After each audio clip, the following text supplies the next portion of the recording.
What the H? Nico not on the cover of EA Sports 2026 college football? Is there a chance that Nico and Tennessee are under the radar after guys like Caleb Calhoun overhyped them last year? Caleb? Well, here's what happened, and I want to tell the people what happened. It's not the confirmed cover. There was a leak.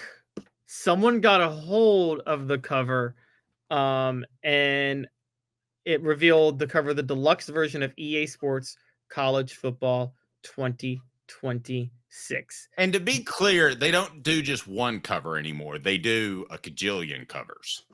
Yes, exactly. New York Times was able to break down every player on the cover. And let's just see who got onto the cover. Okay, let's do that. All right. What the H brought to you by Hound Dogs of Knoxville. What the H? Wow, I never worked hard on anything. What a cool life. For real? The Dave Hooker Show with Caleb Calhoun. Represented by T. Scott Jones. ThanksandJones.com. Tennessee's trial attorney. From the Ted Russell Ford Lincoln Studio, East Tennessee's #1 volume and customer service dealer. Ted Russell Ford and TedRussellLincoln.net. Now to the Dave Hooker Show on Off the Hook Sports. Hound Dogs of Knoxville. Champions look good in orange. They bring you What the H? And when you go in there, you'll say, What the H store is awesome. I got to be in here more. Go to hdknoxville.com, use the promo code HOOKED and get 10% off. If you join the channel, then we'll give you a welcome gift, and it's a gift certificate to Hound Dogs of Knoxville, hdknoxville.com. Caleb, you were talking about the players that are on the cover of the EA Sports game, not Nico.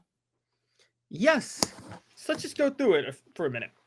All right, players on the cover leak include Ohio State wide receiver Jeremiah Smith, Ohio State safety Caleb Downs, Florida quarterback DJ Lagway, LSU quarterback Garrett Nussmeier, Penn State running back Nick Singleton, Alabama wide receiver Ryan Williams, Arizona State quarterback Sam Levitt, Notre Dame running back Jeremiah Love, South Carolina edge rusher Dylan Stewart, and Michigan true freshman quarterback Bryce Underwood.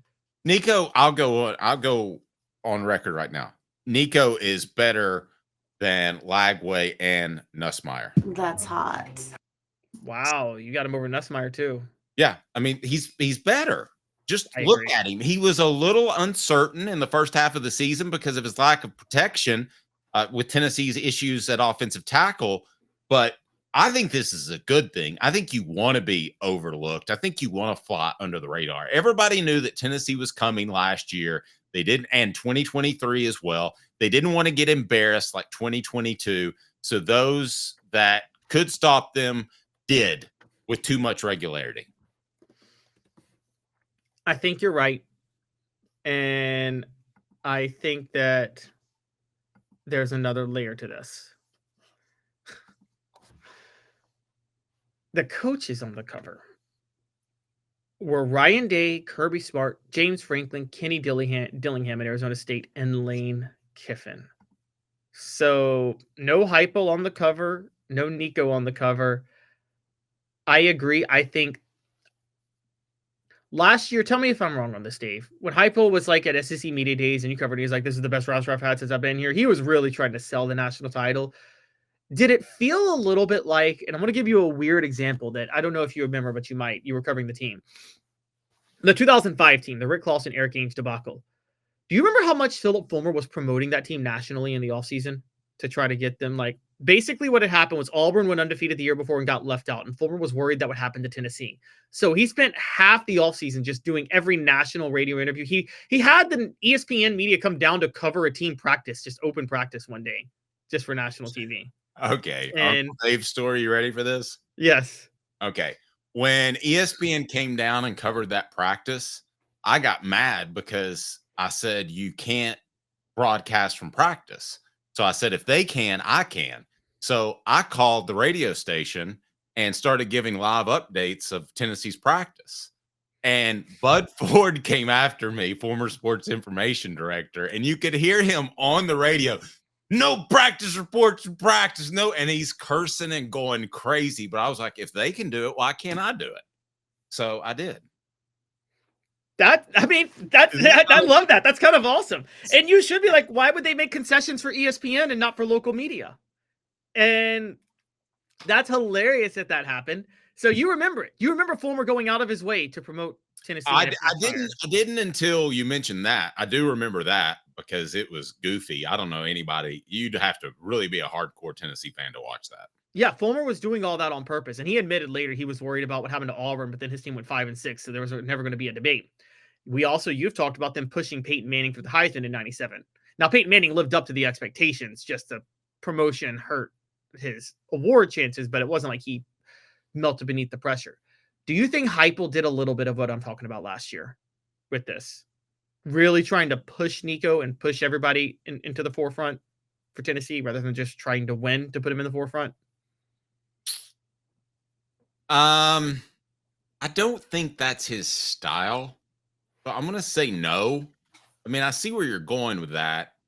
I think that Tennessee didn't do that in particular because they got burned by the Joe Milton year, because everybody was excited about Joe Milton. You and I knew he wasn't as good as Hendon Hooker, but a lot of the people looked at it and said, hey, he can throw an orange 150 yards, so he's got to be better. Because that's what you're asked to do in a football game, by the way. Yes, throw an orange. I think that they got burned that year. So I don't think they did that. I don't think they did that last year. I think they wanted to fly under the radar last year, but it didn't work. I could see that. So you think they wanted to fly under the radar, they just couldn't. Whereas, okay. It was too good of a story because you had the $2 million thing attached to it. Now you've got guys that like the UNLV quarterback that's transferring midseason. You got Carson Beck leaving a team where he's the starter going to another school. So suddenly $2 million for a quarterback is not outlandish. No, not at all. Super chat Timothy goes to Quincy Calhoun's college fund. What do you got, Caleb? Timothy for Quincy Calhoun's college fund says, if it was easiest, then how come didn't do better and hit the check down man? Are we talking about Nico last year? Yeah, I mean, I need a little bit more context. Oh, you know what? I think we're talking about like the Arkansas game where he kept looking to the end zone and didn't hit the check down man. Look, that happens sometimes. Big, quarterbacks wanting to make the big play, not making the easy throw. I would be more concerned if he was a veteran doing that. But as you know this, Dave, here's what's this is where Tom Brady is so unique. What makes him so good. Everybody calls him check down Tom, and they do it derisively, like, oh, he just made the easy throw to the check down. Dave, as you know, the check down is like your fourth option when you're going through progressions, right? Yes and no. I'm going to say something that is going to absolutely blow your mind here in a moment. Go ahead and finish your point, though. Oh, Super Chat says our fans was giving Manning hell for checking it down. Now this is going to blow your mind, because what did John Madden used to say? I don't understand why you throw it. Terrible impression. I don't understand why you throw it short of the first down marker when you need 14 yards and you're throwing it 6 or 7 yards. I guess you're expecting them to make a play. Boom. Well, that is David Cutcliffe's philosophy. If there was a down and distance that he thought was mostly insurmountable, and the chances of the odds of making like a 3rd and 15 are about 10%. So there were times in which David Cutcliffe was perfectly fine with a 7 or 8. This is going to blow your mind because you're an offensive guy. There were times where the 7 or 8 yards he would consider a good thing because it won field position, and they punt. Yeah, that's a fact, and he would tell us this if he were on the air. Now I know that it flies in the face of my head's exploding, but I'll say this: you would have won me over if you said he considered the 7 or 8 yard a better play because it's a better chance of them catching an 8-yard pass and turning it into a 14-yard gain to get the first down. You would have won me over, but you said no. It doesn't matter if they don't get the first down. Yeah, my head's exploding. But the reason I was bringing up Tom, people are talking about like Nico making the check down. The check down is one of the hardest throws to make when you're looking down the field because you have to go through every progression and then get to your check down before, and at the same time, you're worried about getting hit and getting rocked. And And so, yeah, Timothy McGee has a great point. Yeah, so Manning is a smarter QB as a true freshman. Timothy, Peyton Manning is one of the smartest quarterbacks in the history of the NFL. Peyton Manning was I mean, David Cutcliffe admits that he cost Tennessee a game against Alabama in 1994 because Peyton Manning did what he coached him to do and not what his instincts told him to do. General Ursa says Nico didn't start checking down until later in the year, and even then he didn't do it enough. But he was starting to develop it. Yeah, no, I don't think he did it enough early in the year because he didn't have time. I mean, you've got to have time to get to that. And with the tackle issues that they had, he didn't have time to go through 2 and 3 progressions.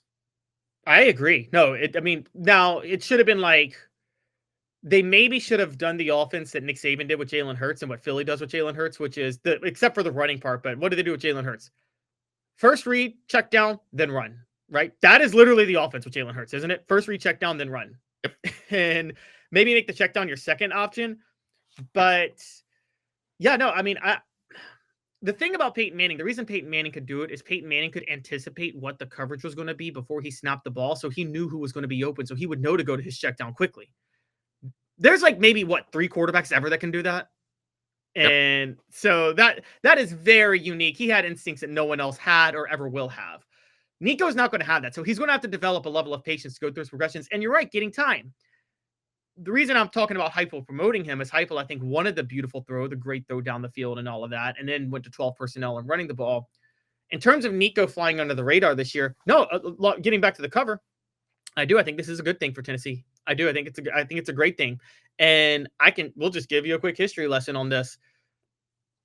Going into 98, Dave, we talk about Al Wilson as a legend now. We know about the locker room fight in 97 in the SEC title game. It's in your book, Celebrate 98. I'm giving you the plug. Thank you. Nobody the only person people thought of as a star before the 98 season was Jamal Lewis, right? Before the season. No one thought of Al Wilson as a star. I would agree with that. Yeah. Yeah. They were significantly under the radar. I mean, significantly. And the only person they thought could do anything would be Jamal Lewis. And it worked in their favor. I mean, they had one thing I reject. There's this idea that they had a no stars attitude throughout the year. That's just a lie. That team was loaded with stars. The 98 team. Oh, no, it definitely was. Yeah. It didn't have, I guess, the mega star like a Peyton Manning. But even that's unfair. I mean, because they had Al Wilson. And I mean, every NFL team would have taken Al Wilson if they could after that draft. I mean, he would have been the best linebacker in the NFL during his era, if not for a neck injury and him playing in the same conference as Ray Lewis. Agreed. So.